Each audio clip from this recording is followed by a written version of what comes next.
Please join me in welcoming the director of the class, Laurent Cantet.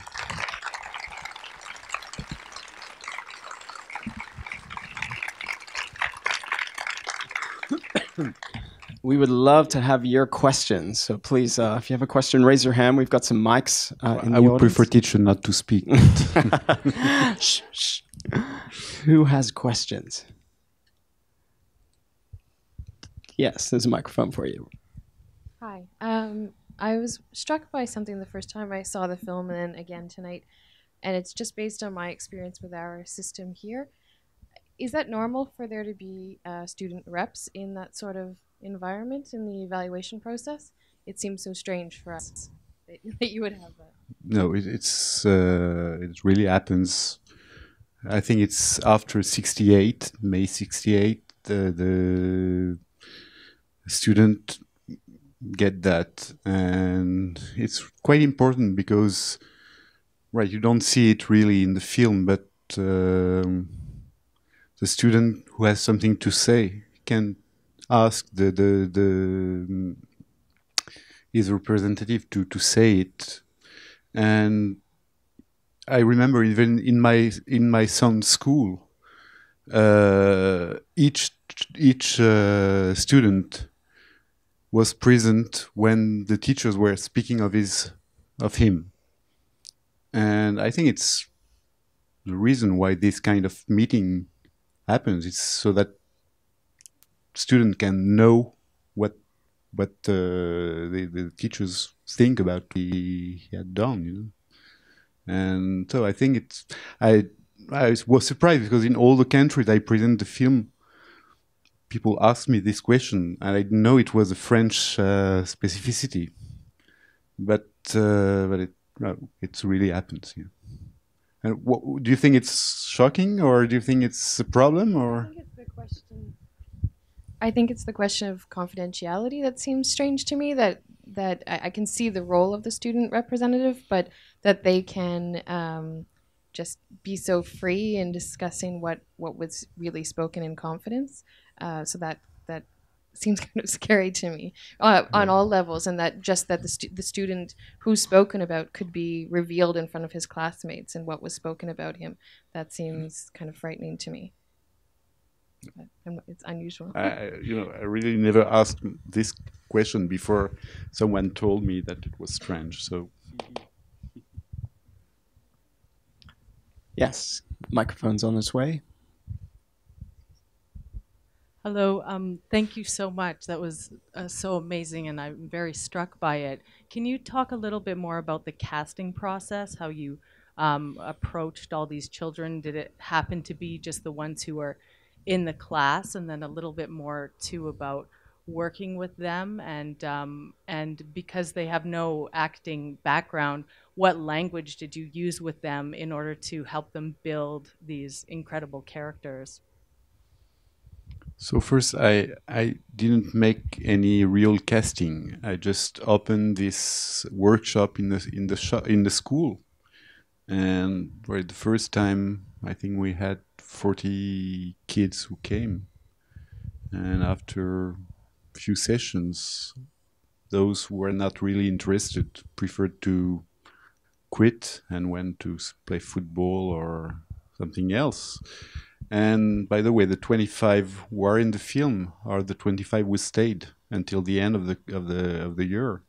So I didn't really choose them. They decided to be part of a story. That's all. It was quite easy because I knew that some of them would take more space than others, and that we also needed people who are just here and be in the background and just enjoy being here, you know.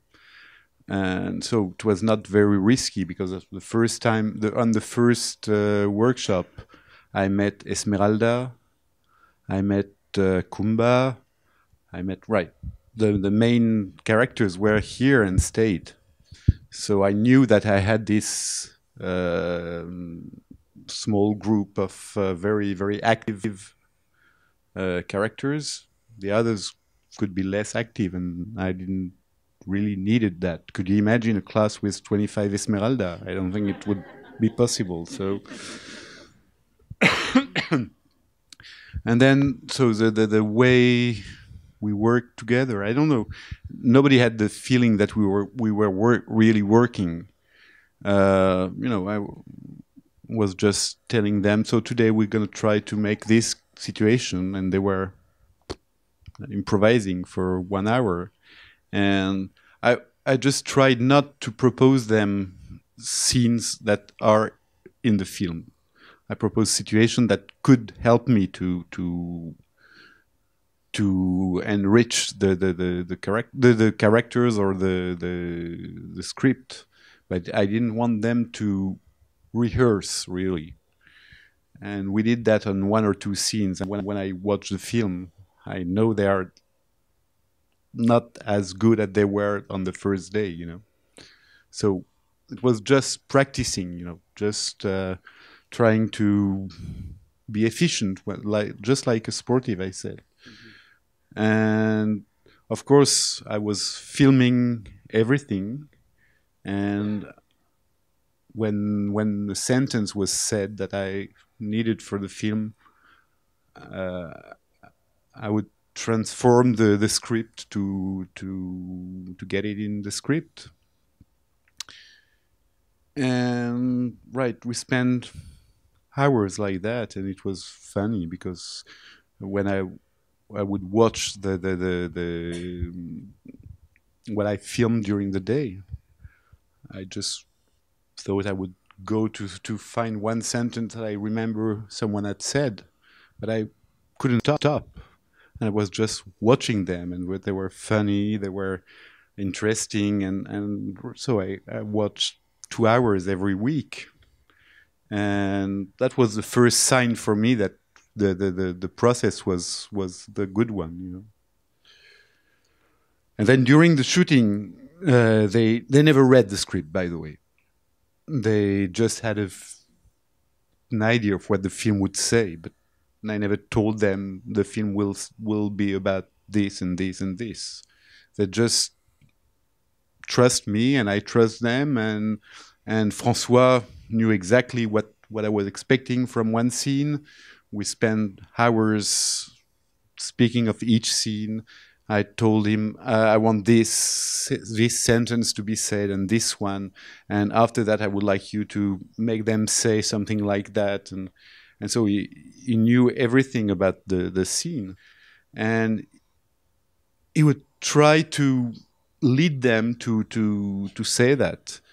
And it was very funny because, by the way, at the end, what's in the film is not really different from what's written, even if nobody read the script,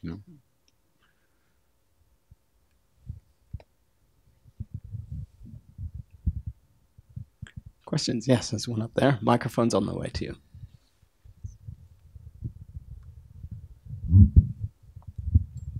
Hi, thank you. The skank scene was masterfully chaotic and yet very naturally done. That scene, is it based on any truth, like the word skanks, and that, like, where did that come from, that word? So I think that first there is maybe a problem of translation on the word skank. The French word, which is pétasse, is, I think, much softer than skank. Pétasse, like François says in the film, for someone of my generation, pétasse is something even kind. It's just what would be the translation? Slut? No, not at all. Not at all. It's just a sort of girl who's a little bit idiot. Silly, like a silly girl, yes, a foolish girl. Bimbo would be maybe the best translation. Yes, but the fact is that for young people now, it's really a bad word. When they use it together, it really means slut. So that's it's.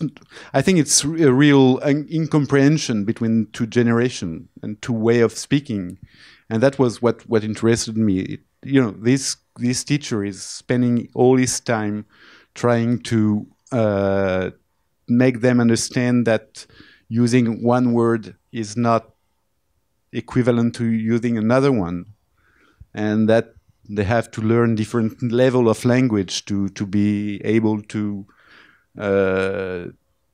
grow up. And he makes a mistake to use this word that it shouldn't have, but which is not that bad for him.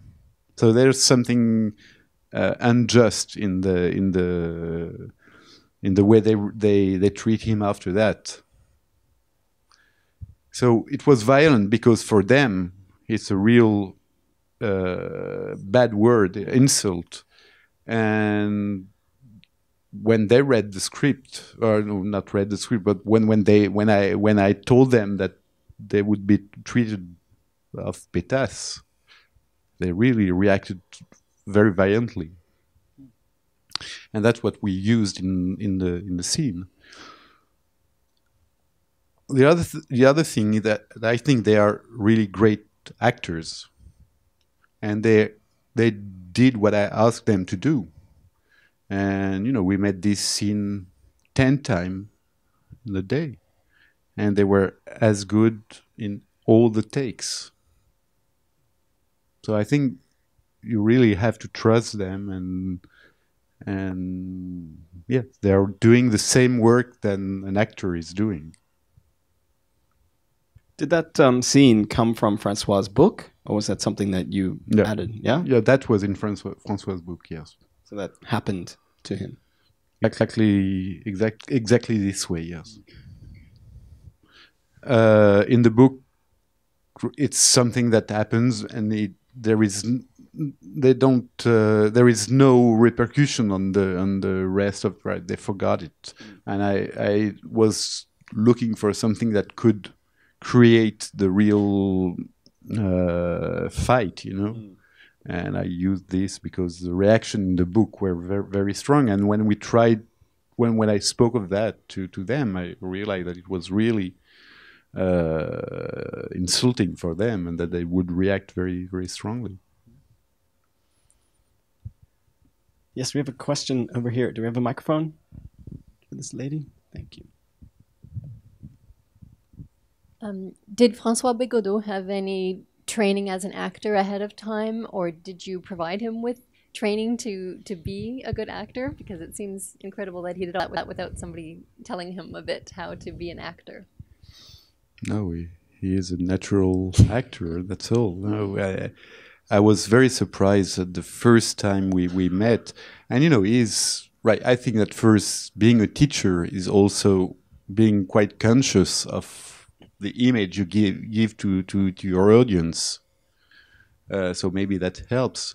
And I think he's very good because he was more concentrated on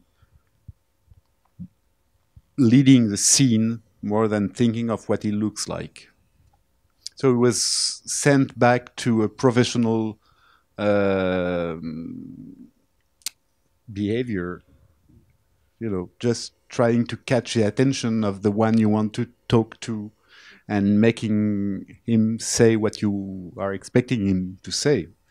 And he was so busy with that he was not just posing, So the scenes in the staff room, all of those teachers, they all just knew what to do, how to act it out. Right. We rehearsed a little bit more with the teachers, by the way. They read the script.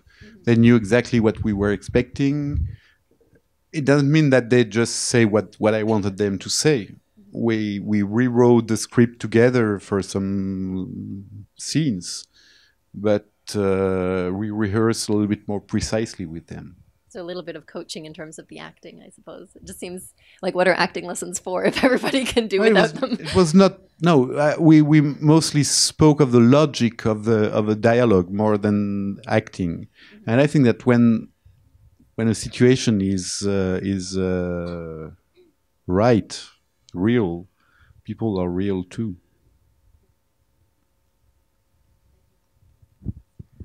This is a question up here.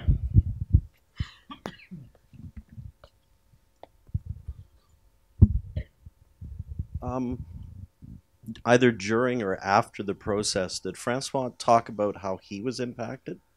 And is he still teaching? No, he's not teaching anymore. But it's not a question of, it's not related to this problem. By the way, he never had to face this kind of dilemma he has in the film. I think he just stopped teaching because he preferred to write and could live of his writing. So that's the main reason. But he still miss the contact with the students.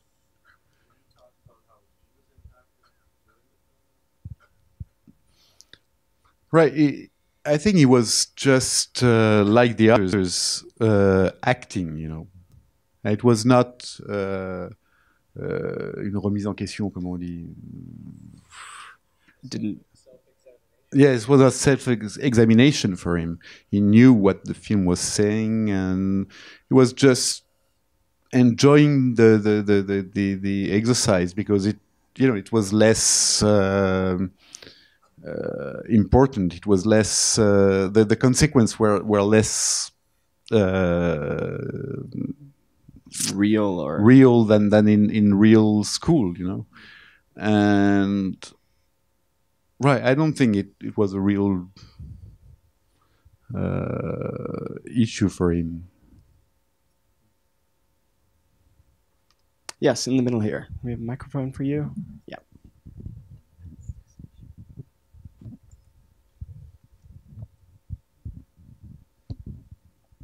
Hi. I thought it was really cool that throughout the whole film, and even as the credits were rolling, there was never any background music. What was the idea behind that? I think there is no space for music in the film. They are always talking. They are always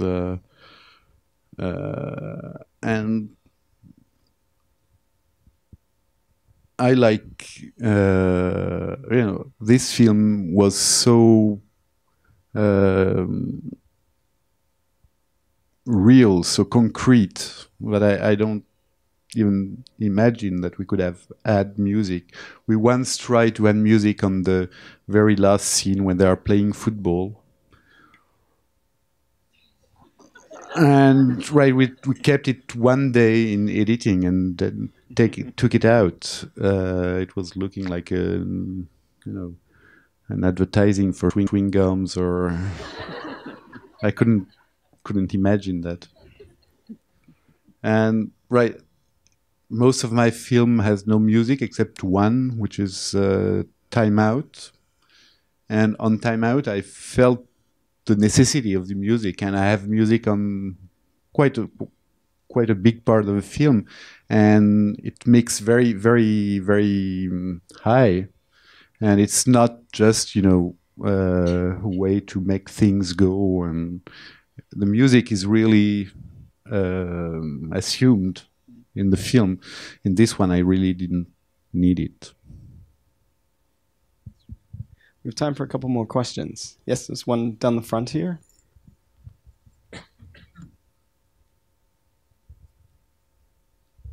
Thank you. Much of the film seemed to focus on the students' demand for recognition in some way. And I think that the legacy of 668 is involved. You mentioned how some of the things that actually changed since 68 are in the film, which we're probably not that familiar with. What do you take to be the change situation in France, in Paris, particularly since you made a film about students and the 68 movement was a lot about students? How do you think things have changed, and how do you think your film responds to the contemporary situation? Right. I think young people are more and more stigmatized. That's what I said before the shooting, and especially when they are not white like me, when they are not good students like I was, and there is a real. I think the segregation is growing up, and I I really feel sorry about that. You know, most of the kids you see in the film are now in professional schools, you know, and they didn't want that. That's what the girl said at the end. I don't want to go in, how do you say, To a vocational school, a trade school. vocational Yeah. school. They are 14 years old and they have to decide which job they're going to make for their whole life. They even can't choose it because you go, even if they want to be something, if there is no place available in this, they are sent to something else, which is totally different, and they don't have anything to say. They just go there, and I think the big difference now is that all those kids don't have any choice. And what we expect from them is more to become very quiet, very good, good boys and girls, and shut up. Which is not what they are doing, of course, and that makes tension in the society, which is more and more evident. I think we were lucky enough in 20 years ago, for example, to be able to have one dream and try it, and if it was not the good one, we could change. And it was not just because I'm coming from a privileged family. It was just because, right, unemployment was not that. It was not a big issue at that moment, and we had the dream of social. Yeah, upward mobility. Mobility, yeah. Yes, and that doesn't exist anymore. And I think that children now are much more depressed than we were 20 or 30 years ago. And you can feel that in any discussion you have with them. Last couple of questions. Yeah, oh, at the back, sorry. It's dark back there. I was just told I should use my teacher voice. I'm coming out as a teacher. I'm a teacher. I loved the film. That's why you're in the black. In the back or the black? The black. In the dark. Yeah. Right. Oh, okay. What I most appreciated about the film, this is my second time seeing it, was that I've been teaching for 12 years, and I recognized those students. They're almost archetypes in a way. Every class I've had a Suleiman, I've had an Esmeralda, I've had I forget the other names now, but were you conscious of drawing these archetypes in a way while you were developing the story or working, shooting it? And the second question is, I guess, were there any characters missing that you feel, you would like to, if you were to shoot the film today, would you include those particular voices or those particular characters? So, two parts. So the stereotypes or the how do you say archetypes, the archetypes. Yes, I knew I was doing this, but I think that if you speak with any teacher, they will say, I had this kind of guy, I had this kind of girl. So maybe sometimes when archetypes reflect the reality, you have to accept them and to accept to put them in the film. I think sometimes reality is much more direct than what we dare to say in a script or to show in a film, and that it's sort of modesty to accept to reflect this reality through what it has of right stereotypes. Is there any character I will regret not to? No, most of the character has been enriched by the actor that is acting him or her. So, for example, if you take Wei, the young Chinese boy, in the script, he was this kind of very shy boy that doesn't say one word because he's afraid of speaking, because he doesn't speak very well. And I met a lot of this kind of boy too. But I met Wei, and Wei likes to speak, even if he makes mistake, even if he doesn't know exactly how to finish his sentences. He's someone who is always speaking, always trying to convince, and of course this character was more interesting than the one that was written, so we put him in the film. So I think that if I would have met someone else, I would have added him or her in the film. So I don't have any regret of this kind, you know. I appreciate that, and you were open to what the students were bringing to their roles. Yeah, and I think that the most built character is Suleiman, because I needed him for the narration of the film, but the others bring a lot to the character to the film. Thank you. Time for one last question. I think at the back there.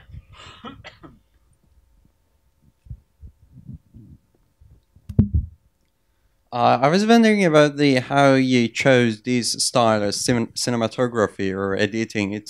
These styles more seen in kind of documentaries, and the scenes change so quickly, and because we follow the subtitles, it's quite hard to catch up to everything. Because also on the other side, because the most location of the movie is kind of limited, and most of the movie is spent in just one room. And how did you get to this style? My main desire when I started to film was to give them the possibility to exist, to the characters to exist, and I didn't want to write everything and to ask them to learn what I wrote, you know. So I needed to film differently than what I usually do, because I wanted to be able to I didn't want to have one shot and then the reverse shot and then stop and make the right. That was not, I think it was not possible to have this kind of energy if we would film as we usually film. So we decided to have 3 cameras, and since 3 cameras in a room, it's difficult to have travelings, the rail, and so we decided to film on the shoulder. And then it's always how to be as close as possible of them, and how to let them as much space as they can get. And I think each film imposes way of being filmed, and I didn't have to ask me too many questions about it. We made it this way, and it seems for me the only way we could do it. When we started the film, the first day we entered the classroom, and I thought that we would stay here and film here for something like 4 weeks without going outside, and I was scared of getting bored of filming this. And believe me, after 4 weeks in the classroom, when we said, okay, we finished with the classroom, now we go in the courtyard, or everybody was sad, because we found a way of working, a way of that really fit to anyone, and we were, it was more a game than a film. We have to leave it there, but please look out for Foxfire with a new cast of emerging non-professional actors, and thank our guest, Laurent Cantet. Thank you very much.